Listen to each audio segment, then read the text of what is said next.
Good afternoon, viewers. Good afternoon, my team subscribers. I sincerely appreciate you for your love. Thank you very much for your support, your encouragement. Thank you. I really appreciate, and I say I love all of you all. So today I am back again with another bundle of information you can't afford to miss. Yes, I hope you see them useful to yourself. Yes, because I know it is indeed an important information. So I call it possible factors that can cause leakage to your gas. I witness scenarios where people complain of refilling their gas and not even up to when it is supposed to finish, and the stuff finished. Sometimes they went into aggression, sometimes they panic, sometimes they point accusing fingers on the refillers, saying they've stole their money, they've done that, they've done this. Sometimes they even threaten to arrest the persons. Sometimes the persons lose customers which for something they didn't do. So today I am here for you to open up to you and to let you know things to factor first before putting blames on those people. So number one, the most important thing you will have to factor is that you always check out your regulator. This is what I mean by a regulator. This is for the ego valve, for the ego gas. Yes, for those of us who connect through a hose to your cooker and use it inside your kitchen, you always consider this first. So please, anytime you are done refilling your gas, always get someone to help you check if the regulator has leakage anywhere, because sometimes they do around this end. I believe everybody can see. Sometimes leakage. Sometimes the regulator leaks from this other end now. So you always use a water and soap solution to test. If it's leaking, it will be bubbling, and once it's bubbling, you will be able to find out. You know where exactly the leakage is coming from. But you check all of these joints. Check it. Pour the water there. Then you turn the regulator on. Once you turn the regulator on, you pour the water. You will see if it's bubbling, then you will know where exactly the fault is coming from. Then most importantly, you always check on what I call the gasket.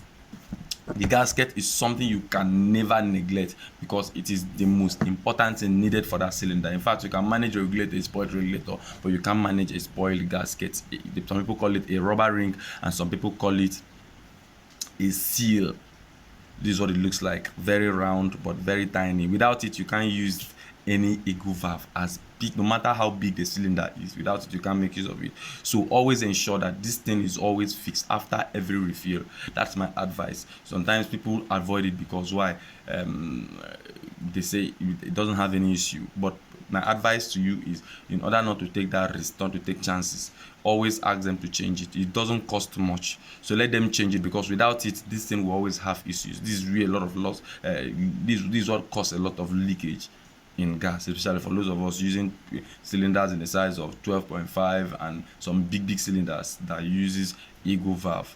So another thing you always consider, all the joint. What I mean by a joint is places like this. This is a camping regulator for people who still connect a camp gas to their cookers or oven inside or whatever. So this is what I call joint. These are referred to as joint. Now make sure this clip now will be well tightened here, and after tightening it very well, you turn on the regulator here. Then you use a screwdriver, tight it very well. Then you use the same water and soap solution to also test. Pour it here, then turn this one on. Also pour it here where you find the regulator, where you find the screw here. Pour the water there. If the stuff is leaking, you will be able to dictate exactly where the fault is coming from. Pour it also here, because this joint is where the leakage happens. Doesn't happen anywhere else, just here. Make sure, then go back inside to your cooker and also pour the same water here and tighten it. Make sure you tighten this one very well. Adjust it to a point that the stuff is well tightened on your cooker. Then You pour the water there. If the stuff is not leaking, then you know you've done your part. You've done your own part. That is it.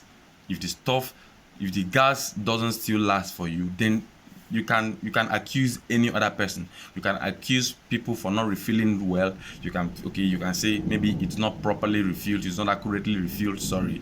Then another most important factor is that sometimes usage. Also consider your usage, because I know very well people don't cook the same. You don't have a cooking timetable in your homes, so the cooking pattern will not always be the same. So that it lasts for you last month doesn't mean the same it will also last for you this month. Maybe some changes have occurred in your cooking. Maybe last month you cooked beans 3 times and it lasted well for you complete 1 month, and this month you cooked beans up to 6 times. No, you don't expect, because beans is something that takes time before it is well soft.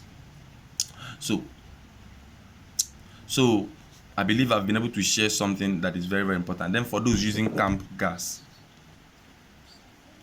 this is the factor, one of the most important things you have to consider. It is called a burner control. A burner control, some people call it gas engine, but this is the most important thing. This is what controls, what holds the big pan and the small cap on that the flame flows through. So make sure you always lose off everything in order to access this important burner control. This is the main deal. So when you access this thing, you use the same water solution to pour here. There is something that is always fixed. It is called a gas jet pin. So you tight it very well, lock it, make sure you lock it very well, pour the water there. Once you pour the water there, if it's leaking, then you will know. It will be bubbling. Then when you are done, you seal your hand there. I believe you can see what I'm doing. You seal your hand very well, and then you open here as well. You open this regulator, turn it, lose it to the end. Then you use the same water and pour here on this joint here. If the stuff is leaking, you will know. Do as if you are try shaking the handle. If the stuff is leaking, then you will also know. Then from there, you will be able to dictate exactly where the fault is coming from. I believe this video has been so helpful to anybody who is watching it now. Yes, but my advice to everybody is, always get a specialist, because they are the one with the information you need for a desired result at all. So don't try doing anything on your own if you know you are not qualified enough to do it. Please, like I said, let me recap on everything I said. Gasket, rubber ring, it is the most important factor. A clip, always make sure you tie the clip is well tightened on every joint. Always ensure to always check your regulator. Ensure to always test it with a water and soap solution. Ensure to always turn off your regulator after use. Yes, because you might not possibly know where exactly the problem is coming from, where the fault is, but after cooking, always turn off the regulator. After cooking, always turn off the regulator. With that, now you have I don't know, deactivated everything, and the gas will stop flowing automatically. Then from there, if you're suspecting anything, you can always get your specialist to come run a test on the hose and the cookers. Else, if you still keep it on, you see if the stuff was leaking, if the hose has a little hole, or maybe rats sometimes do eat most of these things, and they will always cause leakage to your gas. So always try as much as possible to test all of those things, so that so as to be on a safe end, please. And then stop panicking. I believe I've been able to communicate truth to everyone who have access to this video. Thank you once again very much for staying with me till the end of this video. I believe this is all I have for now to share. Thank you very much. Until we meet some other time.